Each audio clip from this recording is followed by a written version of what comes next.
Hello everyone, welcome to part 2 of the anthology book that I have been reading.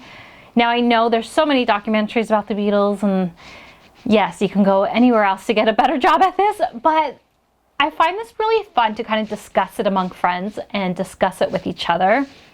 Kind of the story about the Beatles. Last episode, I talked about kind of the Genesis story. It was so new to me. I had never really seen a movie about it, nothing. So I had just a ton of fun sharing that with you guys. The video itself didn't do too well through the algorithm, which is fine.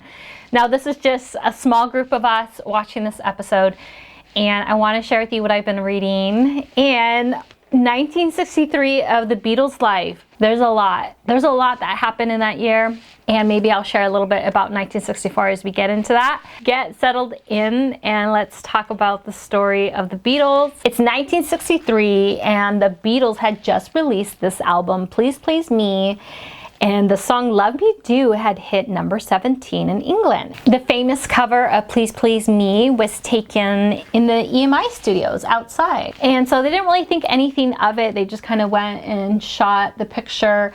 They didn't later get involved in the cover until the next album. When they were recording Please Please Me, they were doing long sessions at Abbey Road Studios, around 12-hour sessions. They were really good at playing live, and so they would often play all the way through. The Beatles would often do 2 or 3 takes per song, and it wasn't until later on, as they kind of got more money, that they were able to be a little bit more creative and play in the studio. They saw the people who were mixing, George Martin and the other guys mixing the music up in the booth as the adults, but it wasn't until later on, as they got more creative with what they were writing, more involved, more connected, that they end up even being in the booth helping mix their music. Now they start to tour the area, getting cab drivers to take them to where they need to go. And they're like, well, we're just spending so much money on these cabs. Their good friend Neil Aspinall had a van and said, well, let's just hire Neil to drive them around as a job. And so they decided, now that Brian is kind of managing the group, he's kind of organizing it and getting things together. The funny thing is, Neil Aspinall, his roommate was Pete Best. So that must have been really weird. Pete Best was the drummer that they asked to kind of step down, and we don't really hear from him again. And so Neil takes on the job and the responsibility, and he's a character that is so important to the life of the Beatles. He's helping Ringo set up his drums. He's helping get things organized with the van, loading it, getting them in and out of different venues. Now they're growing in popularity, and so with that comes crowds. Crowds start to come. He's having to watch his van, making sure nothing gets stolen, nothing gets damaged. When it comes to this part of the Beatles' life, they're spending a lot of time together in the van. They also at this time hire Mel Evans, who found the Beatles because he heard rock and roll music and one of the Caravan shows. And from then, Mel was always coming around. He was a big guy, and so he ended up being the bouncer to one of the clubs that they used to sing at. And then they're like, well, the crowds are growing, we need Mel. And Neil was saying, I need help. And so now you have these 2 great guys that are helping the Beatles kind of get things organized and get things connected. They're starting to make some money through the shows, and so they're able to pay Mel and they're able to pay Neil. And together, this kind of all makes the Beatle crew. And now they're in the van and they're bonding. I mean, you're talking about sometimes they're lap sitting or they're falling asleep. This comes the bonding experience of the Beatles. They're starting to write music in the van. There's moments of storms and they almost crash. And then they're like, and now what? I don't know, let's figure it out. And so this just kind of started the beginning days of the Beatles on tour. Brian Epstein is kind of organizing these shows. He starts to put on these shows, and he hears Little Richard's in town, and so he asks Little Richard to be a part of his show. And this is the time where they get to bond with Little Richard. Also, what's happening is there's different artists singing on the show with the Beatles, and the crowd doesn't want them. they just want the Beatles, so they're kind of rude. They're kind of rude to the other artists. And now at this time, Paul and John, they're writing together. And then they have a debate whether for the credits, if it should say Lennon-McCartney or McCartney or Lennon. And sometimes they said they switched it up. So it looked like on this album, Paul won the battle because it has McCartney-Lennon on all these songs. But later on, we end up seeing a lot of Lennon-McCartney when it comes to the credits. George said he started to dab into songwriting himself, and he would try to write with John or with Paul, but oftentimes it just wouldn't work out. He would just get frustrated. And I think because he's younger, you know, their opinion probably really mattered and really hold weight. And so in order to have that freedom of writing, George started to write on his own and by himself. And my goodness, what beautiful songs George has given the world. John is kind of conflicted with wearing the suit. As I'm kind of diving into that part of history, when they had to put on the suit, they always felt like they were kind of leaving themselves behind. They're having to compromise in order to be successful, and that really bothered all of them. And but they knew they had to do this in order to like get it going. But John never felt comfortable being in the suit and always felt like his fans in Liverpool were kind of thinking of him like a sellout or not quite authentic, a rock and roller. If you look at the images from the early days, they definitely want to be a rock and roll guy, and now they're in the suit. At this time, Brian is setting up different appointments and basically in charge of their whole life. And he sets up some different recordings with the BBC, and they join the Saturday morning show. And this is really cool because this is where we get a lot of the recordings. And you kind of hear different, as I like kind of listen to a little bit of this, you hear like different big moments of their life, like turning 21, and you get to hear John Lennon's birthday was around this time too, so they're kind of hitting these different milestones and they're kind of sharing that with the world. Looking at the old footage, I remember always seeing George and Paul sharing a mic, and I always thought that was kind of intentional. But back then they didn't have a lot of equipment when it came to these different shows that they were at and playing. Sometimes they would only have one mic or two mics, and so a lot of times they were just working with whatever they had, and so that's why you get them sharing the mics a lot. As Neil is kind of getting thrown into the Beatles and the Beatles becoming bigger, he's coming across scenarios where he just was not trained. He had no training for this.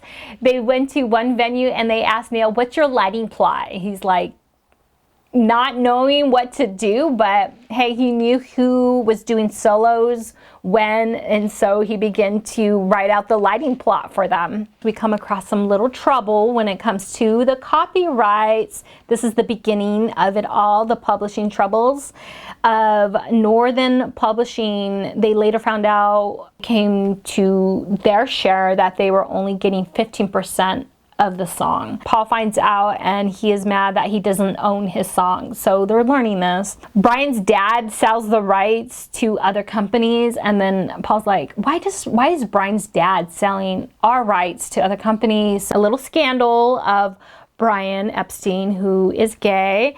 He had John with him on a holiday, and no one knows what happens, but you know, speculation. Sad thing is that John had just had his baby, so I could kind of understand that he just didn't want to be around a newborn. John admits that it was a really horrible thing to do to Cynthia, was leave right when she had a baby. But he's a young man, you know, I could kind of understand the scenario. So he goes off to holiday with Brian. His buddies in Liverpool, the guys in Liverpool, begin to make fun of him about it and teasing him, and John gets so mad that he punches this guy in the face. Well, the Beatles are kind of making money, and he gets sued. The first time, right? He gets sued for punching this guy in the face. And John's like, after that, like, I'm not gonna be violent anymore. Cool little story that happens is the Stones are kind of up and coming as well. And they saw them in a cab and they end up sharing a cab together. I guess they're going to the same area. And the Stones say, hey, like, we're going to Decca to record our demo. Hey, do you have any songs for us? And so John and Paul are like, yeah, we kind of have a song, let's finish it. And so they go off to the corner after they get to the studio, and John and Paul just finish up the song and they give it to Mick Jagger to sing. And then Mick Jagger sees that and is like, that was so easy. They wrote a song, and it really encouraged them to write their own music. Isn't that awesome? And now we reach another big milestone for the Beatles. They are playing at the Palladium in London, the Queen's Theatre. And this is a big moment for them because they often heard from their family and friends, like, if you play there, you made it. So they really felt like, this is it. We made it. This was such a big moment. The Beatles come across the guy who rejected them at Decca Records, and he's like, you had us hanging. Like, for the Beatles at that time, like, they were hanging by their teeth. They didn't know they were going to be successful. They were poor.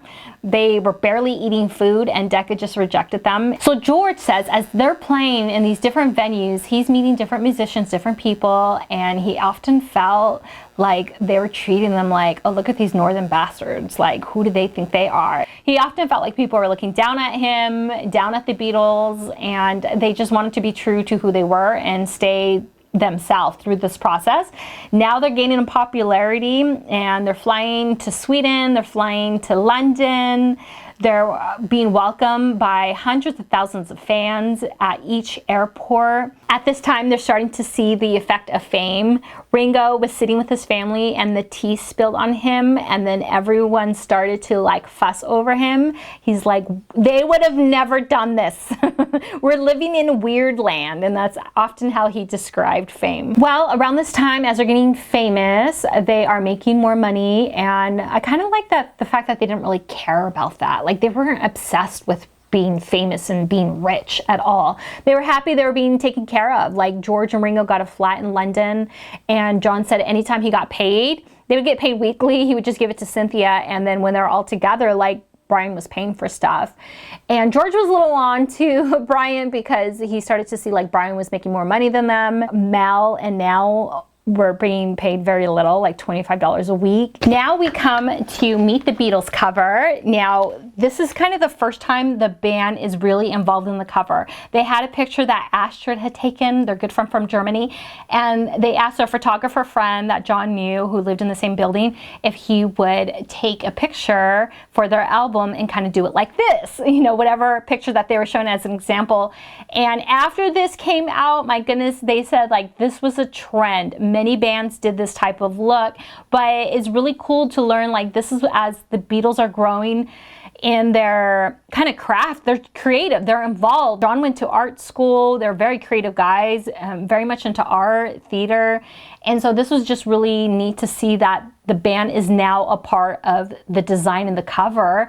And I mean, now it's so normal. It's like every band is definitely a part of the cover and a part of the design. But back then, they would just put whatever they wanted on there. Like they didn't have any say on the EMI cover for Please Please Me. So now I see Lennon and McCartney when it comes to the credits, which is really funny. And then you have Don't Bother Me by George on this album. You have still some like fun songs from other rock and rollers like Roll Over Beethoven from Chuck Berry that they still cover on here. But most of these songs are Lennon and McCartney. Brian says the only way like Please Please Me can be sold in Germany is if you sing in German.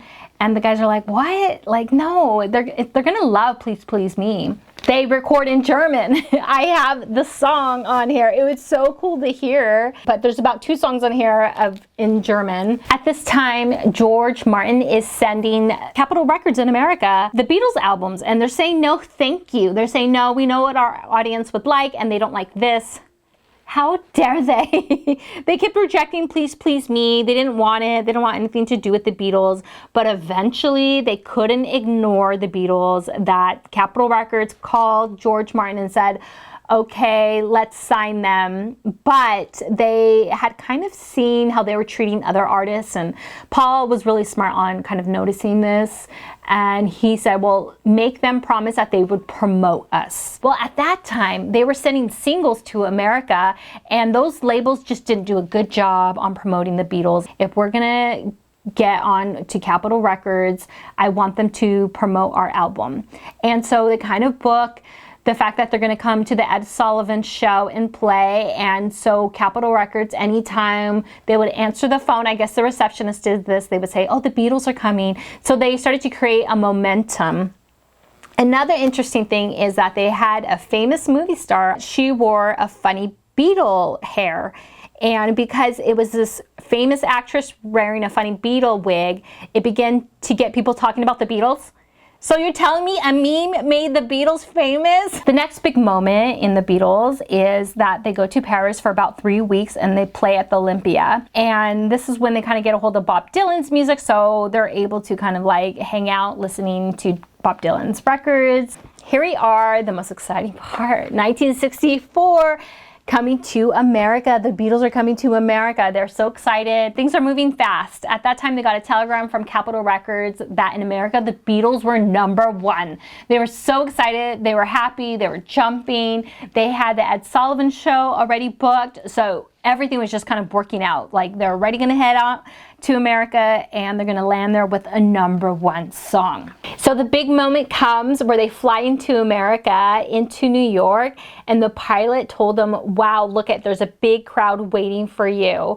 And at that point, like Ringo felt like, oh my goodness, we made it. They were just so happy, so just surprised at the crowd. And now when they come off that airplane and they're waving to the crowd, now I can see how special that moment was, where they were just welcomed with a beautiful greeting from so many fans. They had no idea how America was going to take them. They had been working so hard in England, and here they are in America just being loved on. Ringo remembered that they rehearsed all afternoon and they made all these different marks on the dials in the control booth, but when they came back, someone had cleaned them and erased them. So when they played, he was just like, well, it's whatever it is. Once that took place, things got really ridiculous, and everything that they were doing was a hit. It was like every time the Beatles released something, everyone was loving it. They do talk about how they were a little naive to the ways of America, especially the press. The press was always trying to get them in a got you moment, and just the wit of the Beatles would just charm the reporters and charm the room, that the American reporters couldn't get that little like stab nab that they often do. Touring around America for the first time was just so special to them. This is the first time they get to see America, the first time that they get to experience America, but it was really exhausting having to fly to these different locations. And then they just started to see they were only playing for a half an hour, the same hits, the same songs. So they were getting a little tired even early on about touring. Wow, that is a lot that happened in 1963 to 1964. Next part, I'm going to share about Hard Day's Night, doing the movie, and the fame gets crazy. Thank you guys for being a part of this series. I'll see you in the next episode. Feel free to drop any Beatle fact that you have, or any, I'm open to it. Let's talk about the Beatles. I'll see you guys in the next one.